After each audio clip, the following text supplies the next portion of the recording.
So hello guys, welcome to my our channel. সবাই কেমন আছো? আশা করছি সবাই ভালো আছো। তো গাইস, প্রথমে ঘুম থেকে উঠলাম, ফ্রেশ হলাম।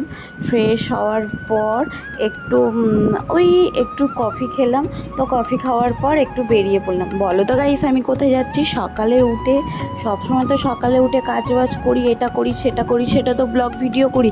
কিন্তু আজকের সকালে আমি কোথায় যাচ্ছি? আজকে সকালে আমি যাচ্ছি, আমার হাজব্যান্ড আজকের অফিস ছুটি আছে, ওই জন্য আমাকে নিয়ে বাজার যাচ্ছে। আর বাজারে কি কি কিনবো না কিনবো সেগুলো সব তোমাদেরকে শেয়ার করব। আর হ্যাঁ, আজকের বাজার যাচ্ছি এই কারণেই, তো গাই সারা সপ্তাহে কাজ করে, সপ্তাহে একদিন ছুটি পায়। তো তার জন্য আজকে আমার কাছে আবদার করলো আজকে নিত্য নতুন ও কিছু খেতে চায়। তো গাইস তারপর আমাকে বললো যে আমি কচুর লতি খাবো। তো আমি বললাম ঠিক আছে, বাজার থেকে লতি কিনে নিয়ে এসো। তারপর আমাকে বললো তুমি যাবে? তো আমি বললাম ঠিক আছে চলো, কারণ বিয়ের পর তো আমি একটু সেরকম কোথাও বেরোও হই না আর বেরোতেও পারি না। তো আর বাজারটাও দেখা হলো না। আর সঙ্গে ও বলছে তাহলে ঘুরেই আসা যাক, তাহলে একটু বাজারটা দেখাও হবে আর ভালোও লাগবে। তো ওই জন্য আমি আরও বেরিয়ে পড়লাম বাজারের দিকে। তো বাজারে যাচ্ছি, তো বাজারের দিকে যাচ্ছি, তো রাস্তার মধ্যে আছি, তো চারিপাশ দেখছি, যেখানেই তাকাচ্ছি সেখানেই গাছপালা। আর গাইস যেটা বলতে, এখানে ওয়েদারটা এতটা সুন্দর যে কি বলবো, ওয়েদারটা জাস্ট ওয়াও।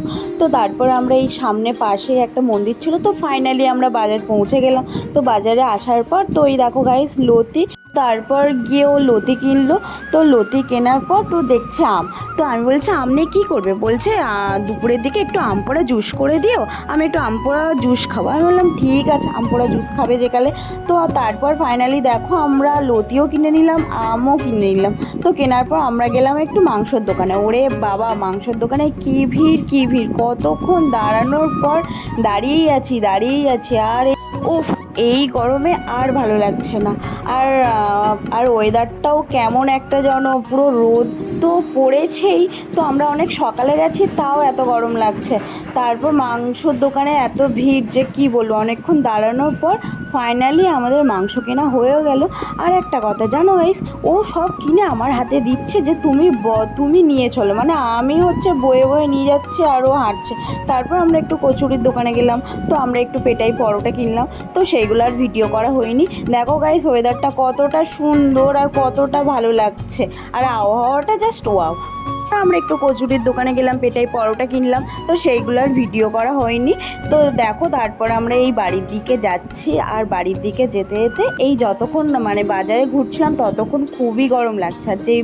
আর যেই দেখো বাড়ির দিকে আসছি, বাজার থেকে বাড়িতে আসছি, এত গরমের মধ্যেও মানে ভালো লাগছে এই কারণে, যেদিকে তাকাচ্ছি সেদিকে গাছ আর গাছ, আর আবহাওয়াটা খুবই সুন্দর। এবার বাড়ির দিকে চলেই আসলাম। তো গাইস বাড়ির দিকে আসছি, আর আস্তে আস্তে ওর সাথে গল্প হচ্ছে যে কি কি রান্না করবে। আর হ্যাঁ, আরেকটা কথা, যদি ভালো লেগে থাকে লাইক কমেন্ট শেয়ার কিন্তু তোমরা করছোই না, সাবস্ক্রাইব কিন্তু একটাও আসছে না। তো গাইস বাড়ির রাস্তায় চলেই আসলাম, আর বাড়িও এসে গেলাম। তো ফাইনালি আমি এই টিফিনটা করে নেওয়ার পর তারপর আমি খাই ডিটক্স ওয়াটার। রাতে আমি ভিজিয়ে রাখি আদা, লেবু আর শসা আর পুদিনা পাতা। এই ডিটক্স ওয়াটার অনেক উপকারিত। বলা হয় জলের অপর নাম জীবন, কিন্তু নানা অনিয়মে মানুষ জল খেতে যত অনীহা। শরীরে সুস্থ থাকতে হলে জলের কোনো বিকল্প নেই। যদি হয় আমাদের জন্য প্রাকৃতিক উপাদানের ডিটক্স ওয়াটার, তবে তো কোনো কথাই নেই, দ্রুত হবে শারীরিক নানা সমস্যা।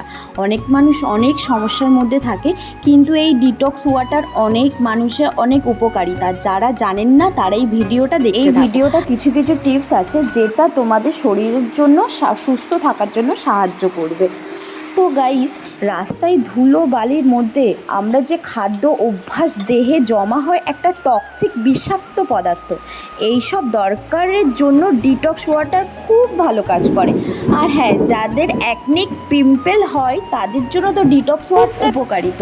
তো গাইস আর একটা কথা বলি, যাদের এক্সট্রা চর্বি মেদ ঝরানোর জন্য ডিটক্স ওয়াটার খুব একটা উপকারিত। তো গাইস তোমরা বলো, ভিডিওটা যাদের ভালো লেগে থাকবে like comment share. Tata guys, by.